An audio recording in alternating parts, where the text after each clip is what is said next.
like to welcome you today to the Allen County Public Library, and this first in a series of events that's going to happen about Lincoln in the library that we're having here today. And we're going to start this off by introducing the donors of this lovely statue, Moody Tearful Night, and that is Ian and Mimi Rolland, and they're going to come up to the mic and say a few words.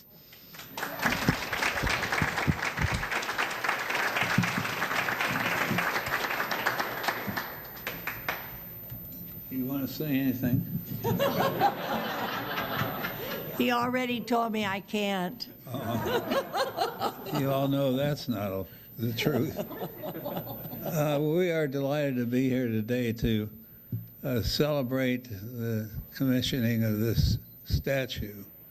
It's always been a favorite piece to me from the time they brought it into the Lincoln Museum in the old location, and it just caught me as really something that the Lincoln Museum ought to have.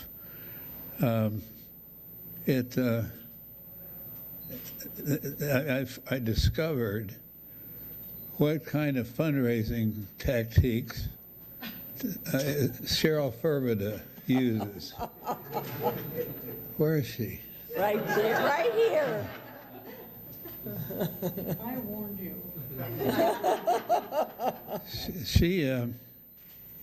This statue is rather heavy, and Cheryl decided she wanted to borrow it one time. And it is so heavy that she couldn't gather up enough maintenance men or women in the library to return it.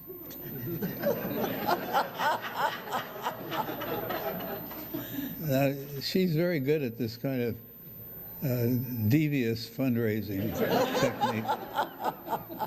Thank you. Coming from you, that's a compliment.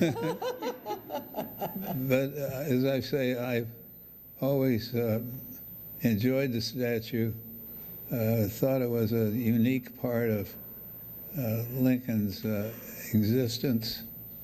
It very much depicted a part of his life, and so we have been proud to be a part of depicting that life of Lincoln is embodied in this statue, and I hope that the statue will be here forever, and that it will be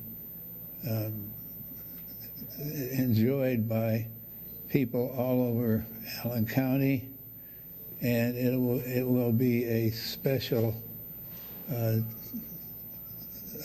item that will have meaning to all generations in the future. I'm delighted that the museum has made such an important part of Lincoln's life, and I know that the staff here at the library will treat this piece of art just like it does other pieces of art that depict different parts of Lincoln's life. Thank you very much. You gonna say? Good.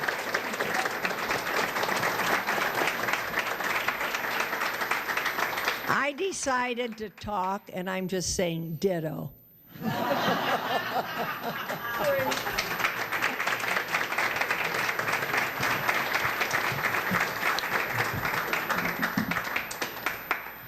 I would like to introduce our director, Greta Southard, and I would like to have the president of our Board of Trustees, Alan McMahan, come up to say a few words about this gift given to the library. Greta and Alan.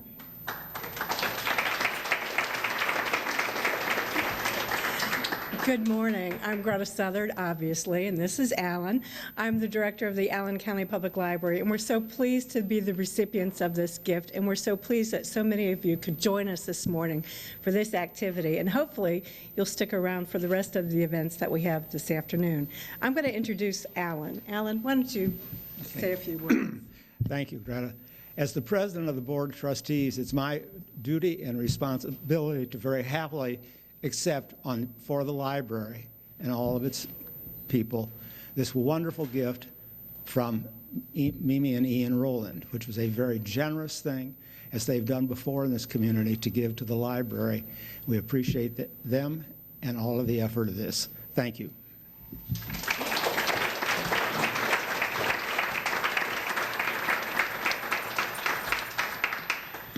Now you might like to know a little bit more about the statue itself, and so I am absolutely delighted to introduce the person who can give you a lot of information about a Moody Tearful Night, and that is not only the person who knows that, but who was going to be here for our brown bag lunch at noon, and tonight at 7 to give a presentation for the McMurtry Lecture.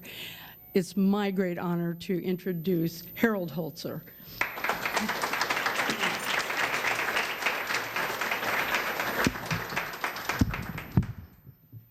Thank you. It's such an honor to be back in Fort Wayne and to be asked to participate in this moment. You know, I worked for 23 years for the Metropolitan Museum of Art, and we used to have an expression when we talked to donors. We also did this trick about loans and we can't carry them back. Very good. It does. But we used to, one of our more straightforward, persuasive methods was to say, we want to add strength to strength. And that's what the Rollands have done over the years, because I've known Ian and admired him for going back to the Lincoln financial days and knowing of his commitment to bringing great Lincoln pieces to Indiana. And you've got an example right behind Mimi, practically, is a reproduction of the Emancipation Proclamation edition that the Rollands brought to this state. I hope you all appreciate how unusual and rare it is. 48 copies were made for the Philadelphia Sanitary Fair in 1864 to sell, I think sold for $10, something like that. Ian, did you pay more than $10 for? Of course. $10 to raise money for war wounded, and they didn't all sell out. They had to be resold. Some of them were resold at a Boston charity event, but they are signed by Abraham Lincoln, Secretary of State Seward, and Lincoln's private secretary, John Nicolay, who wanted in on the act. A copy was bought by the man who just paid privately for the restoration of the Washington Monument, which the feds were unable to do after the earthquake, and he lent it to the Oval Office. And until the last few months, it has been in the Oval Office greeting all of the visitors and the heads of state who came in to meet with the president. And just an extraordinary piece to have in your state. And now this. Now, it is an extraordinarily realistic work.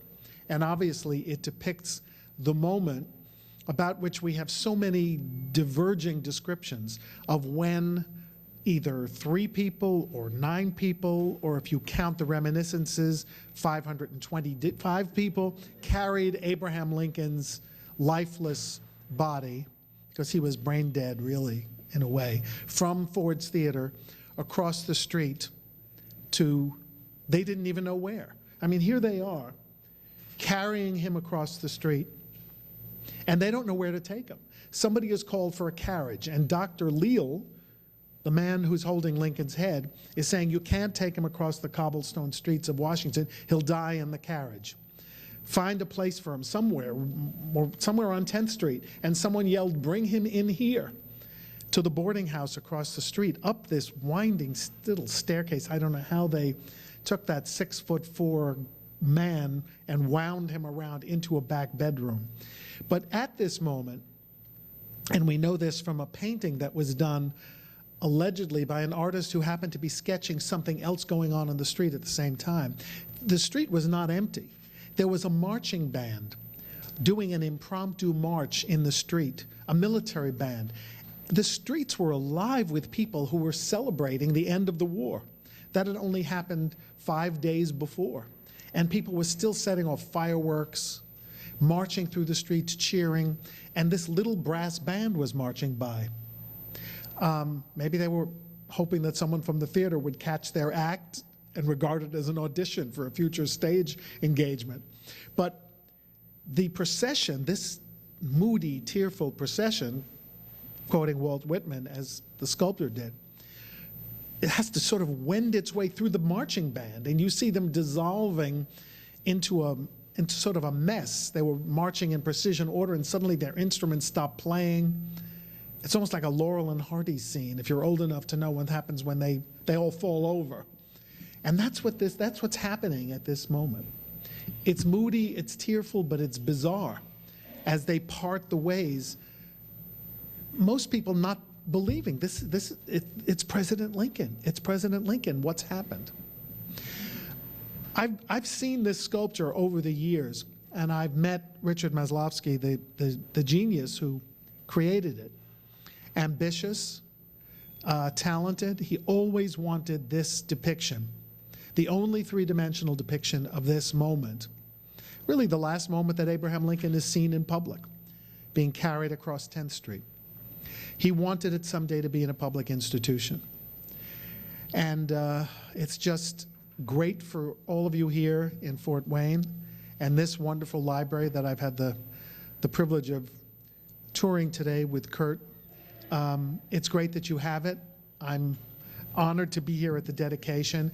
And like all of you, I express my, my continued appreciation for what Ian and Mimi Rolland have done to bring art that should be public art and public documents to the public. So thank you.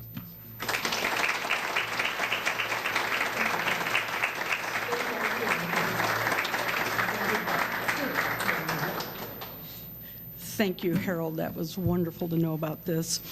Right now, Curt Witcher, the manager of our genealogy department and our special collections, is going to come up and take over the ceremony from here. Curt? Thank you, Cheryl, and thank you again to Ian and Mimi Rolland for this wonderful, wonderful sculpture.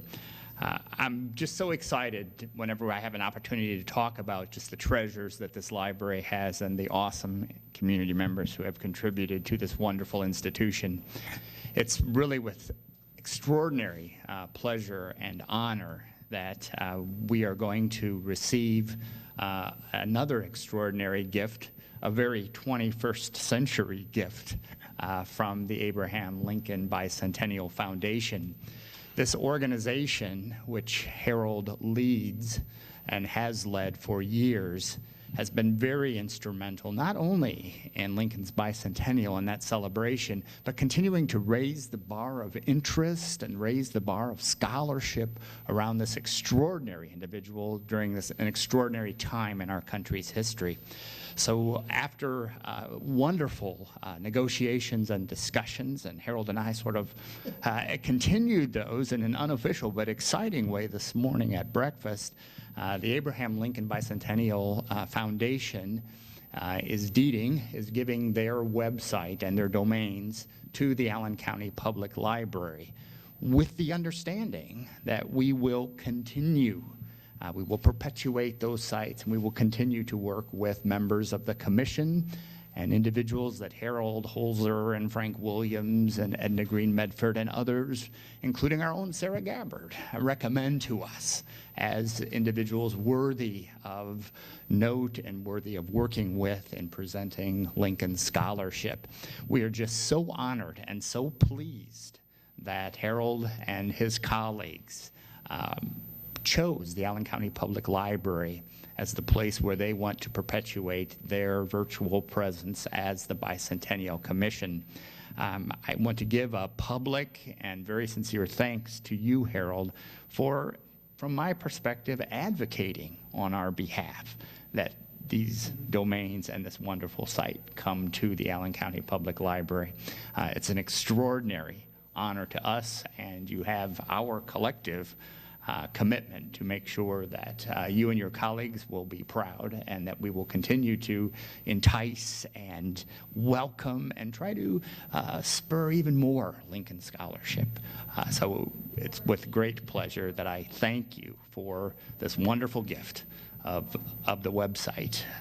So at this time, Harold and Greta, I would like to invite both of you to the signing table. Kurt, may I just say one thing? Absolutely, Harold. Okay, I hate to take back the microphone, but I can't resist for one moment. So we're going to sign the documents, and I think everyone will like the idea that we're signing. I always go back to the Lincoln history. The other document on your wall, the 13th Amendment to the Constitution, the resolution sent to President Lincoln in the last day of January 1865 as an FYI. Look, Mr. President, the House of Representatives has done it. We've passed it. You've all seen the Lincoln movie, a great moment. We're going to send it to the states. And if you see, right back where Tony is standing, it says approved Abraham Lincoln. He wasn't supposed to approve it. He wasn't supposed to sign it. There was no signing ceremony. Do you know that in their, with nothing better to do, the Senate passed a resolution the next day condemning Lincoln for signing the document, introduced by his home senator, Lyman Trumbull? So I hope we can sign this. That's by way of introduction. I hope we can sign without critical comment the next day. But in all seriousness, we had a lot of applications for the web resource that we've assembled. It's both the foundation and its predecessor organization, the congressionally created Abraham Lincoln Bicentennial Commission. So it's really two websites rolled into one. Curt and I have spoken this morning about adding to it periodically and collaborating in other ways. But we had other applications and other interests.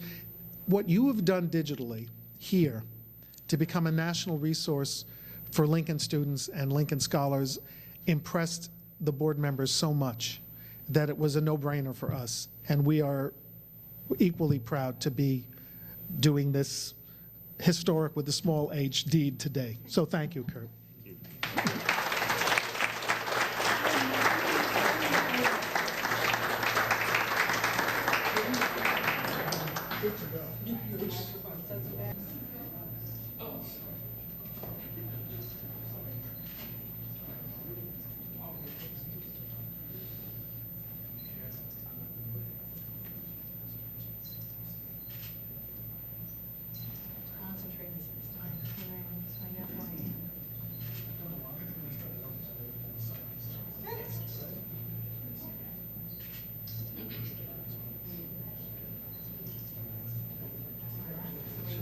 We'll switch.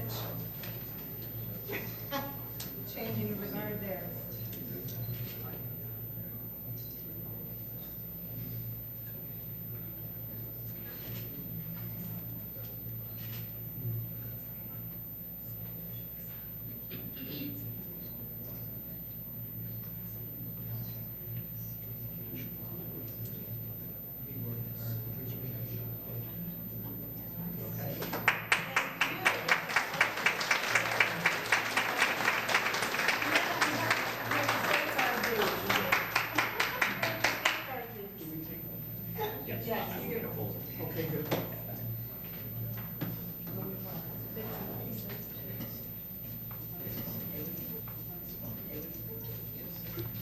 This concludes our pre-brown bag ceremony, and what a wonderful honor it is to have all of you here.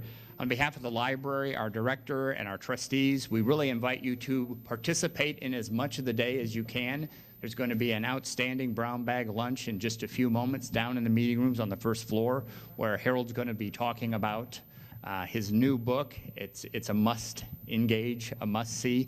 This evening at 7 p.m. in our theater, Harold will again be presenting a lecture, the McMurtry Lecture, an annual event here in Fort Wayne on 1863 and 1865, those two wonderful publications that he has put together. So please join us in as many Lincoln activities as you can today.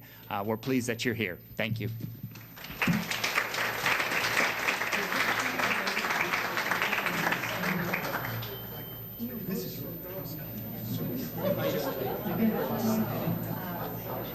Sure.